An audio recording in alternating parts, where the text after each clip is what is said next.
Hello and welcome everyone to another one of our series of chats. This is in part of our graphic novel and comics roundtable, part of the American Library Association.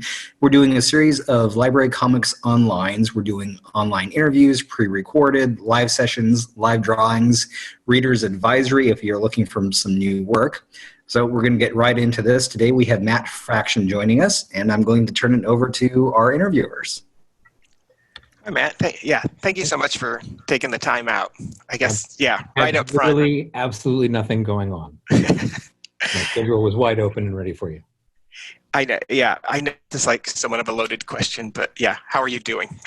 Like in light of everything going on? I mean, all things considered, okay. I've got two kids, so kind of job one is to try and normalize as much as is possible without being disingenuous to them. What's going on? And there's this sort of every week presents a new learning curve. Like we've begun home/teleschooling, and so that was kind of a thing. But like we're finding a pace and a rhythm, and it's finally spring here, which is nice. Like that was really, I do great in Portland sort of year round, and that last week of winter, whenever it is always the one where I start to snap.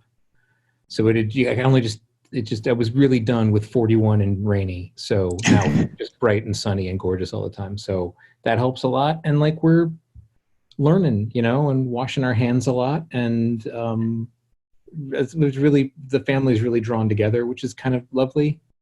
And we're counting our lucky stars and washing our hands a lot. Great. As I started preparing for this, I read November over the weekend, and it's very timely, especially in that opening chapter. And it reminded me that there's a line early in there where Dee says it's all routine, and God help us when the routine changes. And here we are in the middle of this, and I was just thinking, how have your routines changed, both in terms of like work and then just self-care? Well, I mean, my dirty secret really is, both me and my wife work from home, so we're kind of used to our kids' needs or schedules blowing up and superseding our own. It was not that difficult of an adjustment.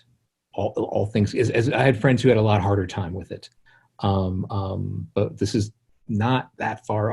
There's less takeout. And we haven't really left. We've gone out for groceries and that's it. So like there's things like that. But like on the day to day, it's hard for the kids. It wasn't until the teleschooling started that like they realized how much they missed their friends. But and we do too. And but the day starts with teleschooling and kind of ends with teleschooling. There's a lot of hands-on education stuff, more so than normal, which is maybe speaks to, I don't know what the difference is between wanting to raise an independent kid and actual parental neglect, but we're scaling in the other direction now. And then self-care, I've got a head full of bad wires and gravy, so I've keep taking that's always kind of been a priority for me. Whether it was getting sober or like getting mental help and finding the right medications and things like that. So like that's always, I could be getting more exercise, but that was also true before this. I haven't lost my mind eating garbage all day every day. Having to build everything around our kids because I don't drop them off at 8 a.m. anymore really has reoriented everything around kind of family. Just by that nature, self-care kind of, hey, we have to eat now. We have to brush our teeth now. Now is the time to get dressed. That kind of like, it's just sort of foregrounded it in a way. But, I'm clinically anxious and have, panic disorders. So like, I've kind of been waiting for this for 35 years. And now it's here. I'm like, all right, this is, I thought about this a lot. I'm just happy that this is okay. Right. I've thought about this a lot. I think everybody else feels like I feel all the time now. Share that. Which is a very, very much said by somebody who's comfortable enough that they haven't had to really leave their house in 30 days, So like, I don't mean to make light, but as a non-essential worker, like, yeah, okay, this is about what I expected. And it's funny that you mentioned, we're both sort of children of the 70s, so that balance of independence and neglect is probably, from my childhood too. I always, I praise the independence, but sometimes I wonder, but were my parents doing a good job? No, we have a generation of latchkey kids. Locking up and watching TV is what we were raised to do. And I heard your dog earlier, so I did want to ask if you had any furry coworkers at home with you. Yes. There's Stella and Oscar are the dogs, and they are just happy there are more people around all the time to pet them. And I was going to ask you. I was reading in a 2011 interview, you said that you're a better rewriter than you are a writer, and it's interesting because I work. I'm a professor, and so I work with students, and I think other people who might see your art, see your finished product, might think that it kind of came out of the oven, fully baked like that. So, how do you approach revising your own work? And was that a skill you had to build over the years? I have a kind of crippling self-doubt, honestly. So I right before the Corona apocalypse dropped, we put a reprint of my first graphic novel to bed. It's called Last of the Independents, and a guy named Kieran Dwyer drew it, who's kind of legendary in terms of talent, as far as I'm concerned, and why he deigned to draw my silly book remains a mystery to me, and one I'm supremely grateful for that it resolved in my favor. But it was the first time I read it since I sent it off to press last time, right? Like I don't, like sometimes at Marvel or. It happened more at Marvel than it does with my original stuff. But like I'd have to go back and read things for like reference. Like, what did I say? What is his name? Right. But so I had to reread my first book again, and was struck by when I could still see myself pulling back and realizing I'm not going to be able to outright Kieran's hand and eye. So I'm going to stay out of the way. And how unmanaged some of those things, that is good instinct. Like I was able to look at myself as an amateur, as a novice, and I understood why that book got me more work, if that makes sense. Yeah. And those instincts were there early on. It was knowing like, oh, you know what? I'm going to let the artist do the art. And I've always been aware of finding a balance between word and picture on the page. And I think we're in a phase right now, a very writer-driven phase right now, where there's just blobs of paragraphs over all this art, and it just feels like you're reading a pamphlet sometimes. So like I've been really, my rewriting, my draft process now is an act of removing as many words as I possibly can. Because I want the art to do what the art does. It is a visual medium, and like I need to get out of its way. So part of it's that, and part of it is I can see, not so much in my own work, but in other people's things. I can see like fixes. I can see structural issues. I can see like I feel like I can polish anything. I can make a C minus, a C plus, or a B minus frequently. Whether it's, oh, here's the thing that doesn't work, or that, I don't know, but it whatever my taste is, I can lean into my taste as a rewriter, just as a reader, and it helps me as a rewriter, if that makes any sense. Yeah. It's always like, for you, how is it like in your household, just watching TV or sort of being a professional writer and then seeing other people's writing? Can you sort of take yourself out and just, enjoy the moment, or you're always thinking like, God, I would have done it this way? Yeah, I used to ruin shows that my mom would watch when I was young, because I would be like, no, this is gonna happen, that's gonna happen, No, it's a drag. It's really rare that I'm taken by surprise. So when it happens, it means that much more. But like you can't help it. It just brain. I'm not even trying to do it, and your brain spins, and like It's like if you're ever watching like a Victorian melodrama and someone coughs into a handkerchief, they're going to die of consumption by the end. Someone has never just coughed in a Victorian melodrama, right? Like that kind of thing is it just ruins everything. And I wanted to ask you, I know you've talked about writing being an act of empathy. And, in your work, you always have these great sort of small moments that humanize characters that sort of like, I think have big impacts on who the character is, but they're these small sort of moments.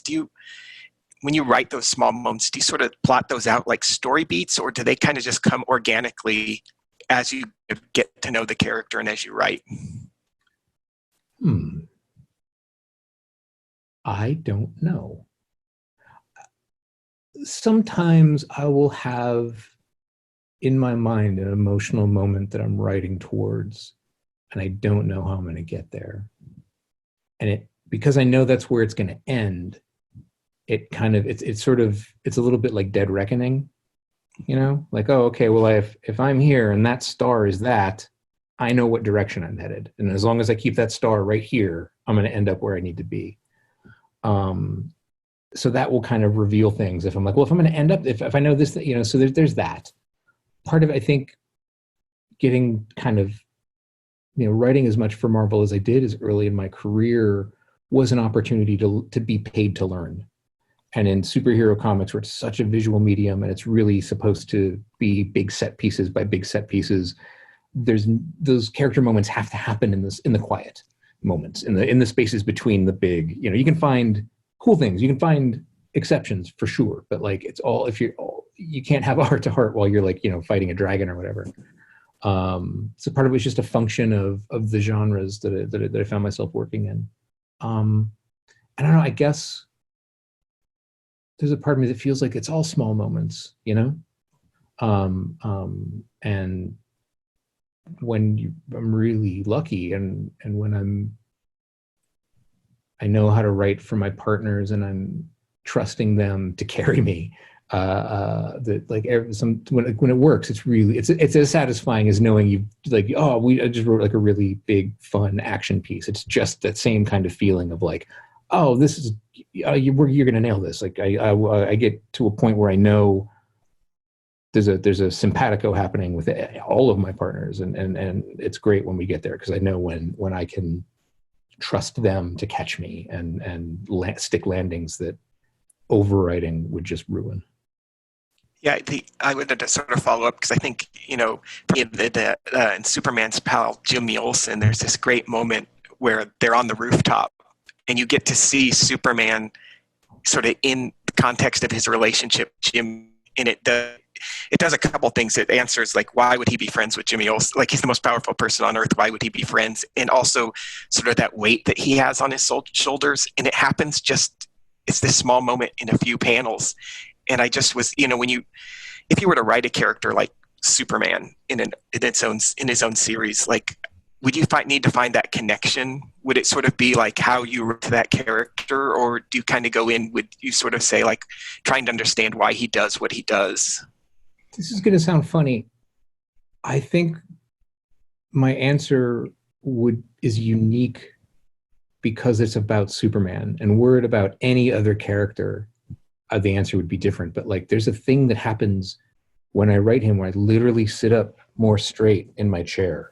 Like, I want my posture to be good, and I stop slouching. I don't swear, like it is a subconscious transformation that comes over me physically when Superman is on panel. And like, it has happened across every time he shows up in that book. It happened to me writing it. And that's the thing. I think like Superman is us at our best, and so so there was that kind of wanting to be a better person just as writing him. But that was kind of the thesis statement for the series, is like, why him? Why Jimmy? Why not Batman? Why not, whomever? And every issue after that has kind of been the answer in one reason or the other, And I wanted to sort of ask you about, in your writing, like shifting tones. Like, I think of something like Sex Criminals. It's like, at times it feels like the best of Mad Magazine, and I mean that in the most complimentary way I could. And And at other times, there's these great moments where you're able to encapsulate, like, teenagers like seeking out answers about sexuality, or there's a great sort of discussion about medication and ADHD. Like, how do you balance these tones? Does it sort of come naturally, or do you sort of almost feel like a scale in an issue where it's like, okay, we're going a little too far away. I want to balance it out. There's definitely some internal compass, but if I have ADHD and a bunch of other stuff, each with their own array of comorbidity, and I get into trouble when I get bored. So if I am where I need to be deadline wise and keeping everyone fed and keeping everyone happy, then my job is a little bit like cross-training, where like every day I can do something different wherever the mood strikes me that particular day. And look, I got to write the last issue of Sex Criminals, and I've been putting it off because I'm not ready. I'm putting all these other things in front of it. There's no danger of it, the presses aren't running and the stores aren't open, so it's not like but like I am consciously resisting writing it because I'm not ready to say goodbye. So like but I have a choice. I have a little bit of a luxury to avoid that, but in a best case scenario, I'm following whatever the mood is that day and hopefully writing my best, because that's what I'm excited to do. Just, you mentioned sort of like having the freedom to kind of explore.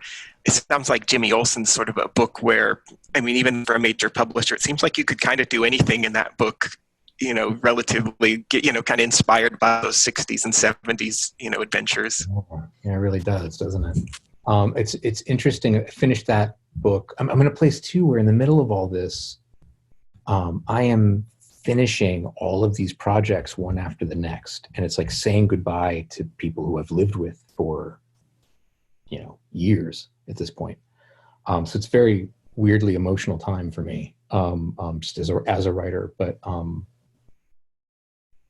a lot of where Jimmy started was a reaction to how dire and dismal so many comics are these days from the superhero community.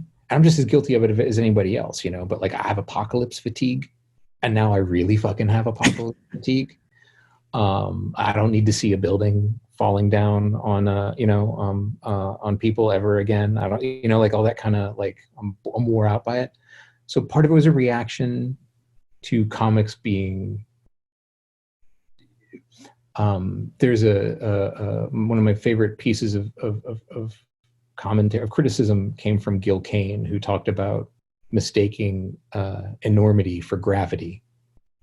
And just because something is big doesn't mean that it's heavy. And it feels like comics are sometimes an endless chase of bigger and bigger.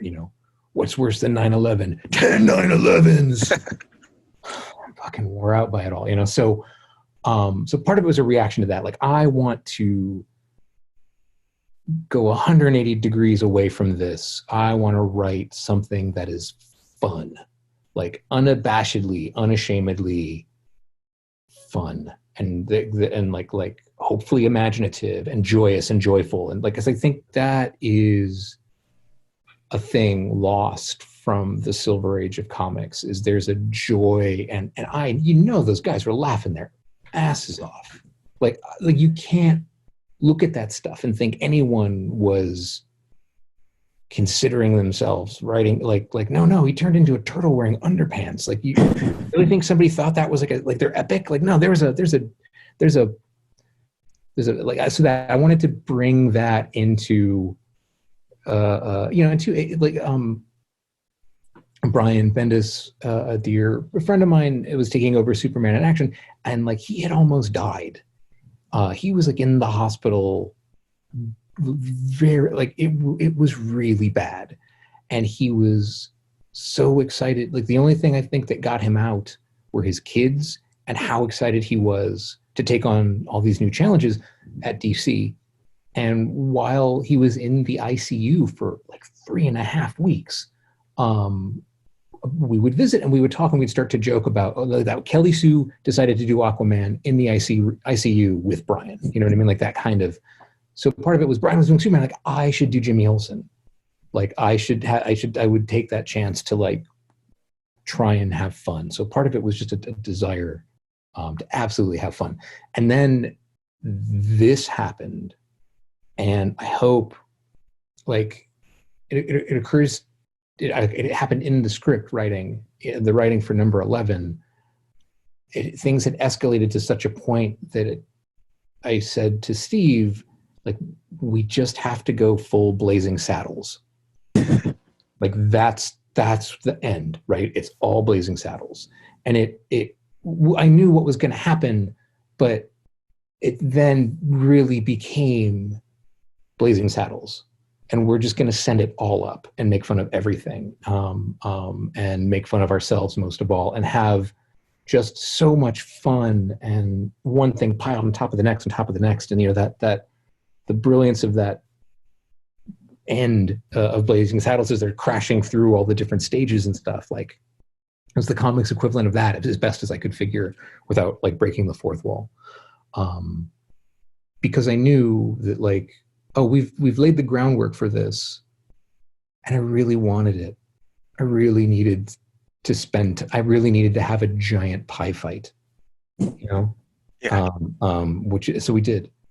And I knew all the character stuff was coming. I knew we would land all the character stuff because I'm working with Steve Lieber and there's nothing he can't draw. So like, all right, we've earned all of this by now. I know what the plot functions are. The character stuff will happen because Steve is great. And all that's left is to free people for the 4.5 minutes it takes them to read it from this kind of reality right now. It was a very, you ever seen Sullivan's Travels, the Preston Sturges movie? It was a very, very Sullivan's Travels moment for me. And it's funny that you talk about sort of this I just compared myself, escalation. by the way, I just realized I compared myself to both Blazing Saddles and Sullivan's Travels. So clearly my ego has gone off the fucking chain during quarantines, and I apologize. No, not at all. But you mentioned that the sort of the upping of like, it's always got to be the better thing. But, you know, it's ironic. Like when you think back to comics, you mentioned those small moments. Like I think, you know, reading X-Men as a kid, like I remember them playing baseball as much as I do, you know, when I even think of like Hawkeye one for you, like the Hawkeye demanding the vet save the dog. Like, you know, those small moments are as memorable as the, you know, the big plot moments. And I think sometimes maybe the industry loses sight of that sometimes. It's funny. It was Brian's like counsel to Hickman when he handed off Avengers was like, do as many scenes as you can in that kitchen. And he's right? It's like that's the one part of the Avengers mansion everyone knows is that kitchen, right? And it's such a great, those things are especially important, just to counteract all the stuff, you know, something quiet and small and recognizable. And I remember too, like, I can't tell that story. Never mind. Sorry. No problem. It's funny when the best artists in the world have no idea how to do what they do in a grounded, recognizable reality. And I don't mean like funny mean, I don't mean to be catty, but like that's always like, oh right, comics are not in the business of drawing lamps on tables sometimes. You know what I mean? Like it's draw 10,000 robots fighting an entire planet. Great, we can totally do that. You know, I literally drew two gods headbutting one another. And it was rendered beautiful, but every now and again it's like, that is not a table and that is not a chair and that is not a floor and I don't know where they're standing. You know, have you ever seen a sink? There's just these funny blind spots that develop because we're so in the business of more that like those little quiet things are really hard to do. Hard to write as well. Like it's not any easier. And speaking of artists, I guess I wanted to ask you, how is like when you start working with the new artist, what is that process like? You know, is it like, I don't know, but how do you negotiate those early stages of collaboration? Is it like kind of like dating? Is it more like a boardroom? Like how do you like approach that first when you first try to work together? It's more like Shark Tank, where I've got the idea and I'm aware of the people I'm selling it to. Like I've been lucky in that there's only been a couple occasions where I didn't know who was drawing what I was writing. And I mean, I can count on one hand the amount of times it's happened. And I have not just known who I was writing for, but have, again, I can count on one hand, have been a fan of the person. So that same part of me that I think is a rewriter is like that fan part of me, like, all right, what is the ultimate blank, book by blank? What do I want to see as a reader who would buy this? What do I love about their work? And have worked assiduously in my career to learn how to write at and for artists that I love and admire. And I try to write into their strengths, and I do a lot of studying and I do a lot of thinking, and my scripts are very epistolary. And then there comes a point where I learn how to write for them as well as I'm going to know. And then it just kind of bangs, you know? But I've been fortunate both, and two, I also have liked everyone that I've ever worked with, you know, like there's no one I would not work with again. There's no one I wouldn't say hello to. Like that's crazy. That is a crazy, crazy run of good fortune. But most of it is like being a fan and like, what do I want to see you draw? You know, what do I want to see? It's so it kind of comes from that place of just not thinking about it like a writer and thinking about it like a reader, and like, okay, what's good? What do I want to see on the page? And I guess I wanted to talk to you about sort of the graphic novels and comics as a medium. So I use them in my classes, and I think when I'm introducing them to people who aren't familiar, they think of the medium in this small but very cool box, right, of superheroes. But I think, you know, especially in the last 20 years, we've seen the genre, you know, history and biography, and, you know, I think, you know, we're going to do a common read next year. And we're going to read They Called Enemies by George Takei, and I think of like March and things like that. So now in your career sort of feel this freedom that there's any sort of idea or story you might want to tell, that you could do it in a graphic medium versus maybe when you started writing? Yeah. It's unrecognizable. I was told by many retailers that phenomenon like Reina, phenomenon like Bone or The Walking Dead or Scott Pilgrim or manga could not happen here. Like it was prevailing wisdom that defined our industry for a long time. Brian and David Walker used to teach out here, and I would lecture every year, like as I do a guest day. And the first year I always want to kind of read the room, right? And I would ask how many people are interested in working at like for Marvel or DC, and versus how many people want to develop their own ideas. And I could kind of tailor what I was going to say to that. And the first year, like 3 of the people in Brian's first class are now professionals working in, you know, like Josh Williamson, as where I met Josh Williamson as a student in Brian's class, right? Like like everybody's hand, I think all but 1 or 2 hands went up. Everyone was there because they knew who Brian was. Everyone was there because they wanted to do Spider-Man, Batman, or whatever. And the last time I was at the class, 2 hands went up. And the classes are huge, right? They're college, just, you know, 30, 40, 50 people. 2 hands went up.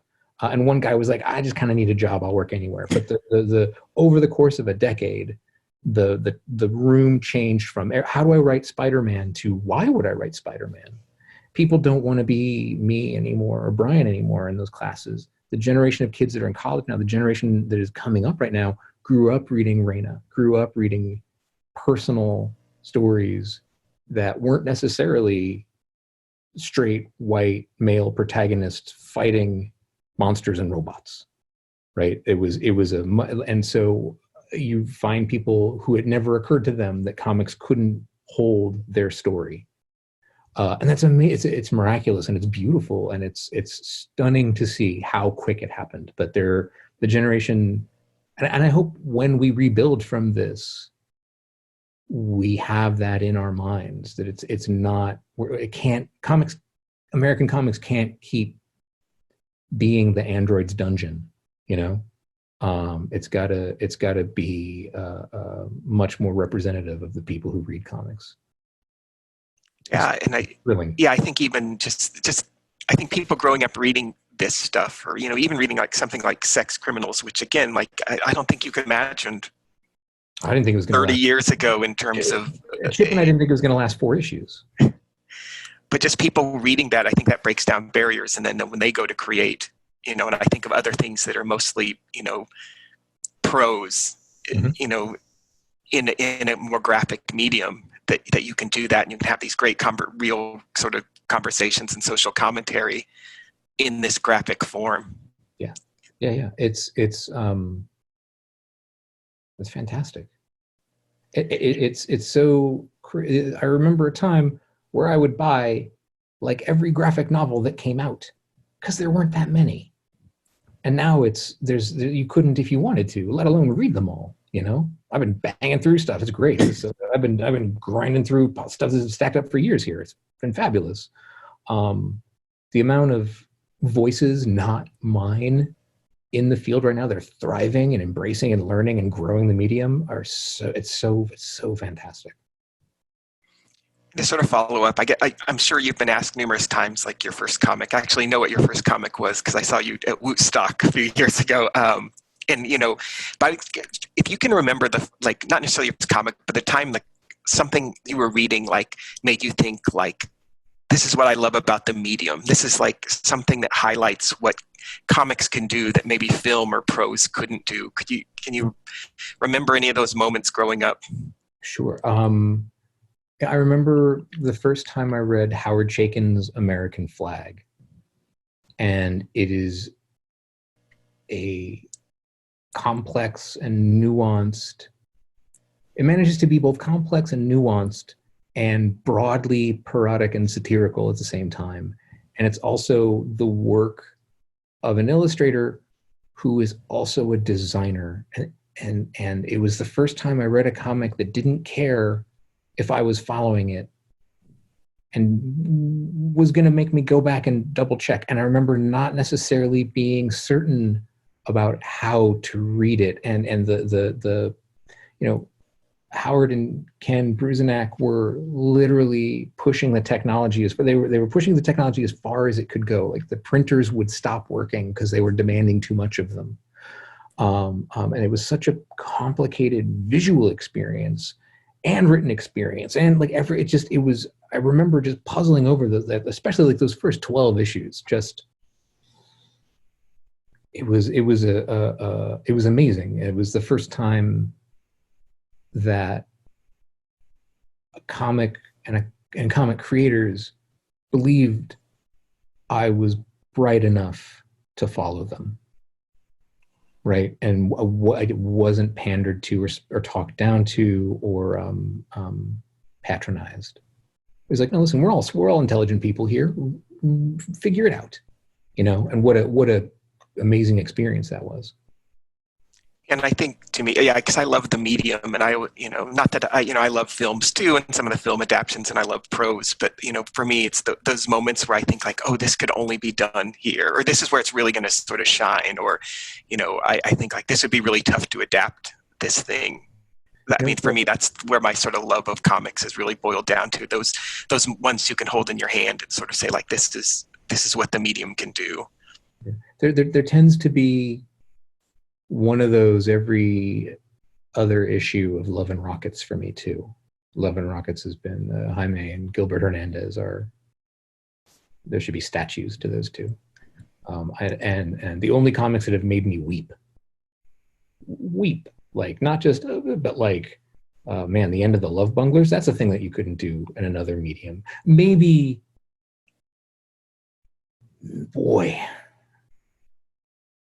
no, I don't think you can. I was like, yeah, I don't think you could. I don't think any other medium could have pulled off the Love Bunglers the way Jaime Hernandez pulled it off. Like it's a piece of art that stands alone. Yeah, and I kind of, when I did see you at Wootstock, you were talking about comics and the temporal nature of them. I can think of moments too, like, of reading one panel and then turning the page, that act of turning the page and seeing something shocking or some impactful moment on that next page. I think there's just something about having that physical book. Yeah, it's such a. I'm thrilled that so many people are finding comics through the digital expression of the form. I am. It feels I'm doing everything I can. I feel like you remember the first time there was a Saturday Night Live and you didn't know who the musical guest was? Yes. Okay. Yeah. So I'm like, oh, there's a lot about digital. There's a lot of things I don't know. I haven't figured out how to work yet. When there ain't no pages, how do you do a page flip? Right. It's kind of one of our big moves. Yeah. We'll figure it out. I want to be respectful of your time, but is there anything, you kind of mentioned what you're working on now, but is there any other thing that you're sort of working on and excited about now? When comics are back, Terry Dodson and Rachel Dodson, we have a book called Adventure Man that has been long percolating, and it is a big, heroic, broad adventure. It's about a family that ends up being the modern reincarnation of a group of pulp heroes that were thought fiction and aren't. And I was putting proofs together today on the first 4 issues, and like, oh, this is going to feel good. This is going it was fun to go there because it wasn't here. But yeah, I've wrapped Jimmy Olsen. I've got 1 issue of Sex Criminals left. Getting to the end of November, it's kind of, and I'm aware acutely of, it's time to start thinking of new things. And I'm trying not to. I want to clear the. I want to end these relationships before I start new ones. You know what I mean? So I'm trying to just find these grace notes and stick these landings as best as I can manage. And it has been a tremendous exercise in gratitude. And I don't know what's next, but I can't wait to figure it out. And one last, I was just going to ask, because we talked before about, it was funny, I was sort of researching, reading some of your stuff. I was like, I really would love to read something noir. And then I saw November. Mm-hmm. And when you do something like something noir or a genre, do you kind of want to jump to the next genre? Sure. Yeah. That goes back to that cross-training thing a little bit, I think. Yeah. And November is like grim. That was the thing. I handed it to Brian and Greg Rucka. We would get together before the quarantines. We would call ourselves the Metropolis City Council. Greg was writing Lois Lane. I was writing Jimmy, but we would all kind of like pool our efforts and stuff. And I gave them November, and the reaction was like, okay, "Where did this come from?" It's like, well, I'd been doing Sex Criminals and Jimmy Olsen, and it's like 2 books with a lot of jokes in it. Like I really wanted to do something without jokes. It's so not just to get pigeonholed, but again, because I get bored. I think it's really easy to tell when people are typing with one hand because they're pinching their nose shut from the stench. So yeah, part of it was just what is the opposite of all the what is the opposite of all this stuff? And now the reaction is like, oh God, I can't wait to get out. I can't wait to leave. It was like November's real grim, but like at the end of the end of the 3rd volume, there's gonna be 4 volumes in November. The end of the 3rd, on the last page, the entire cast is assembled. For the first time, all four of those threads come together in a single room. And not all of them are alive, but the 4 of them are in a room. And it felt so good to write. But like, wow, that's strange. I can't think of another. I guess maybe you'd hear about it in Game of Thrones, where like stars of the show had never worked together. And they're like, oh no, we finally met it. We finally got to do a scene together or whatever. Like it felt like that. Like, oh, all these 4 people are all together in one place. How crazy is that? So yeah, part of the reason that I want everything to be different is so I don't get bored and so I don't feel too trapped. Because the other thing, like I had a go there where like the first kind of the big mental health arc of Sex Criminals and the end of Satellite Sam and the end of Odyssey, and there are a couple of other and then like literally people in my family started dying, and it was just this awful period of loss. I wasn't prepared for it. You're never prepared for your parents dying, maybe, but or whatever. But I wasn't prepared for what the endings would mean. I just thought, oh, it'd feel great to cross it off the list, and I wasn't aware that there would be this kind of turmoil, right, that came with it. So like, I'm aware now that I'm ending things, and that things are so crazy outside and unreal and surreal and awful. Like I said, the gratitude is really welling up in me, and so I'm approaching these endings in a different, I hope, more healthy way, that won't be as psychically devastating as it was, 5 years ago or whenever it was. So yeah, regardless of, like, yes, I'm writing a comedy that ends. I'm writing a love story, it ends. I'm writing a noir story, it too ends. It's a weird, in spite of all the different genres, I am kind of writing the same story right now, which is endings.